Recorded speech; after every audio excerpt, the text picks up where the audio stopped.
Oh, that smells nasty.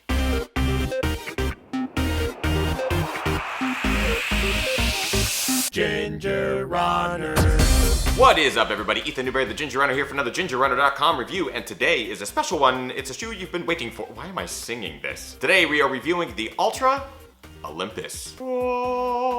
That's a big ass shoe. Alright, so the ALTRA Olympus has been in my rotation for quite a while now. In fact, I have well over 100 miles in this shoe, most of which are trail, some of which are road. But overall, I'm very pleased with this shoe. I think there are a couple fatal flaws with this shoe, some of the design elements and construction elements going on, but overall, it's a very good shoe. Now, why would you choose this shoe over another trail shoe, perhaps maybe one that I've reviewed already? If you're looking for really good toe splay, really roomy upper, and tons of cushioning with a zero drop platform, then the ALTRA Olympus is for you. However, some of the things that I dislike about the shoe could be a make or break deal for you. So let's get into the nitty gritty. Things that I like about the ALTRA Olympus. Cushion.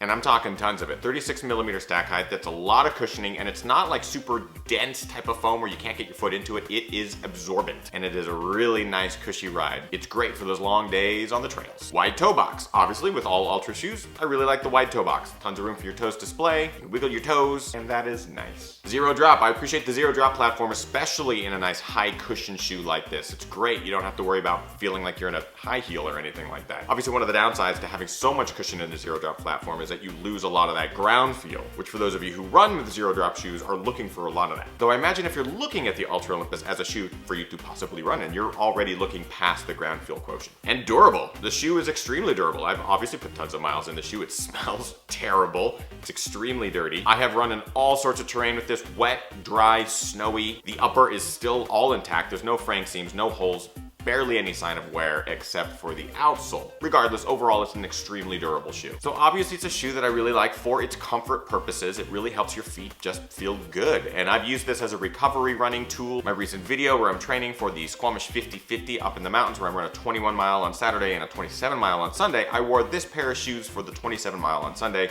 My feet felt great by the end of it. So that's testament to what this shoe is supposed to do. However, there are some things that I don't like. Heavy. This shoe tops the scales just around 11 ounces, which is fine if you're used to running trails with really heavy shoes, but for me, I don't like a really heavy shoe on the trail, but I can look past it because it is so cushioned, so I know what I'm getting into with this shoe. Regardless, I can't look past the point that they're using materials and techniques here on this shoe that can be easily lightened. The upper itself is super thick. There's just so much EVA wrapped around the heel here to lose some of that, lose some ounces. It's like, it's just too heavy. Which dovetails into my next dislike: thick upper. This material that they're using is really tough, really dense. Sure, it can withstand all the elements, but man, it's thick. And breathability comes at a cost because of it. When you're wearing this shoe, it just feels like you're wearing a ton of material on your feet. It's not super light or minimal by any means. The heel. Now, as you can see, there's tons of EVA wrapped around the outside of this heel. I'm guessing for added stability. I don't really understand why, because it doesn't contribute that much. It just adds weight. But also on the inside of the ankle, the shoe itself looks and feels like a skater shoe. There's so much additional cushioning all around the ankle. It's like there's just too much material. It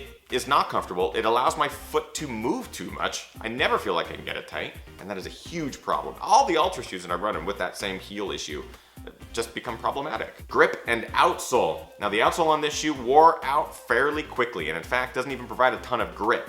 That makes this shoe a very terrain specific shoe for me. So if you're running Southern California dry, single track that's all buffed out, you're good to go.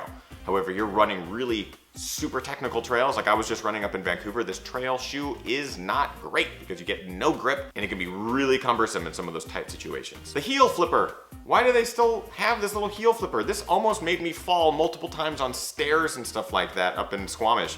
I hate it. I don't like it. Remove it. Get rid of it. Toss it in the garbage. So that's actually it for dislikes. It is a comfortable shoe, do not get me wrong. It has a very specific place in my library of shoes. Library of shoes? If I know I'm going along and it's real easy runnable trails, this shoe is a great choice. If you're doubling up on the weekend, going long both days, this is a great recovery option. It definitely worked for me and I noticed it. So if you're into that maximalist cushioned trail shoe, this is one that maybe you should look at. But of course my reviews have to get on with points, right? Yeah. Quality, I'm gonna give it 4 out of 5, though it is a borderline 3 out of 5, and that's because of the issues build-wise with the ankle, the heel, places where they could really be saving weight and making my feet a little bit more comfortable in the shoe. However, the quality and build, it is durable, it does work, so I'll give it 4 out of 5, I'm rounding up. Comfort, 4 out of 5. Obviously, it's a very comfortable shoe. For those of you who like that maximalist cushion, this has got it, and got tons of it. So it is comfortable, however, again, terrain specific, so when you're in those technical situations, it's not gonna be comfortable, so